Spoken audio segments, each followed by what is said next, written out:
Welcome to the Childcare Genius podcast, the world's leading authority on childcare marketing, mindset, expansion, and profitability. Each episode will feature interviews with the brightest minds in the childcare industry to guide you into becoming a smarter business leader. Our hosts have opened 10 schools while raising 5 children. They are certified business coaches and are the top-selling childcare business book authors of all time. This episode is sponsored by Childcare Genius Marketing. Let Childcare Genius Marketing help you get fully enrolled and fully staffed. Visit childcaregenius.com for more details. Let's welcome to the Childcare Genius podcast our hosts, Brian and Carol Duprey.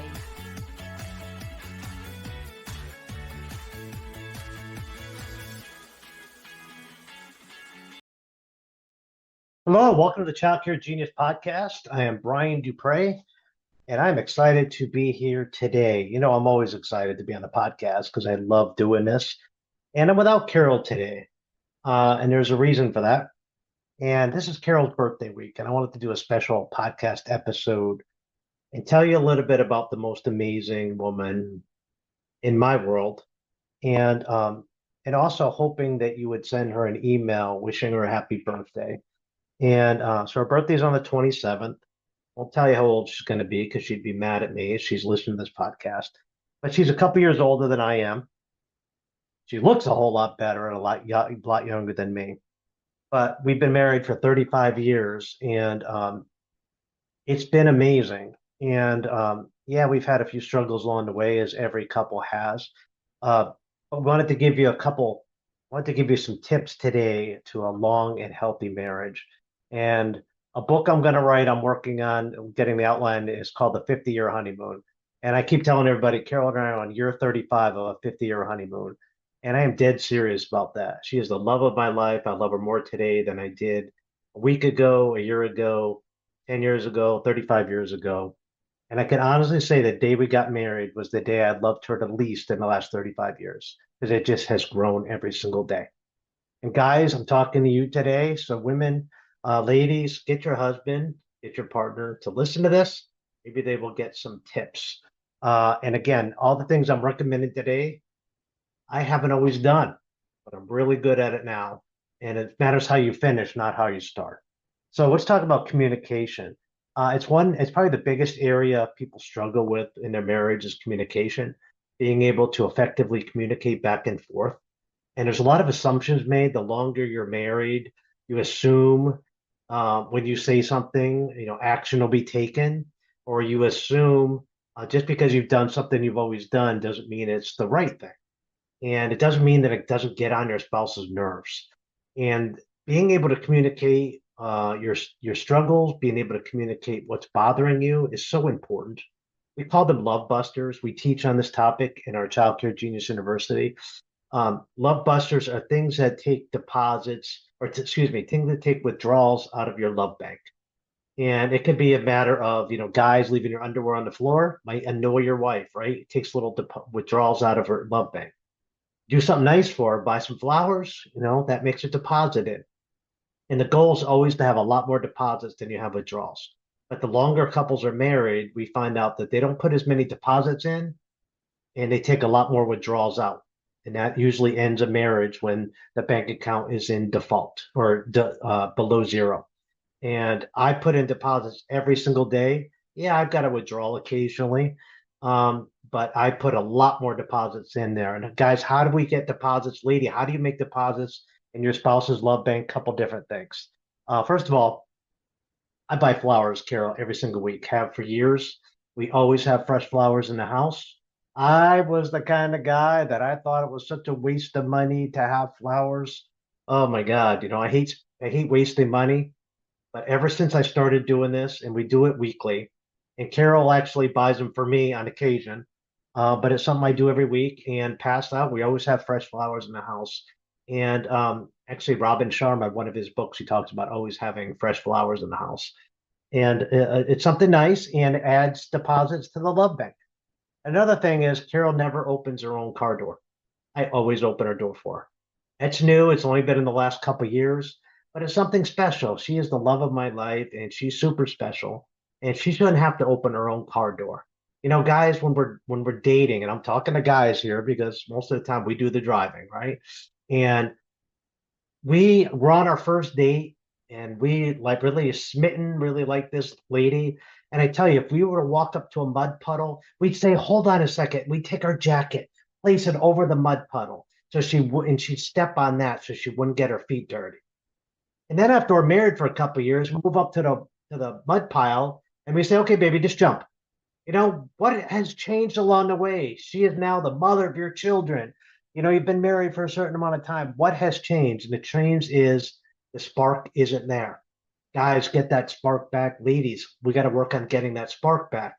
And little things like opening a door for your spouse in a car door. Oh my God, it makes Carol feel like royalty. She is my queen. I am her king. And that means I'm going to take care of her. We have a weekly date night, and it's something where we've done this over the last couple of years. We like going on dates, no children, and we actually did this when we had kids at home too. But it's very important to have a date night, and date night is not you guys stare at each other's phones while you're having dinner. We actually leave the phones in the car, and we have a date night. When we do date night, we do not do any kind of TV or anything that night. We play games. We'll get out cribbage, we get out cards, we get out Scrabble, we play Yahtzee, things like that. And we just enjoy each other's company. We talk. Very important. That adds a lot of deposits to the love bank in doing so. Couple things that we do shared passwords. I know passwords to all her accounts. She knows them to mine. We have no secrets. When there's a lack of trust in a marriage, there tends to be problems because you don't trust the other person. That leads to major problems. And avoid compromising situations. Guys, never be alone with a lady. Ladies, never be alone or in compromising situation with somebody of the opposite sex. Very important. We've had that rule for years. You know, affairs just don't happen. They happen because you put yourself in compromising situations, and affairs usually end marriages pretty quickly. So, I'm just giving some tips here on how to help you save trouble here. Carol and I tell each other we love each other daily. I'm probably 10 times a day, and she might be one or two. I'm happy with the one or two, and she's happy with the 8 to 10. It's just I'm more of I guess, a more of an expressive person and more emotional.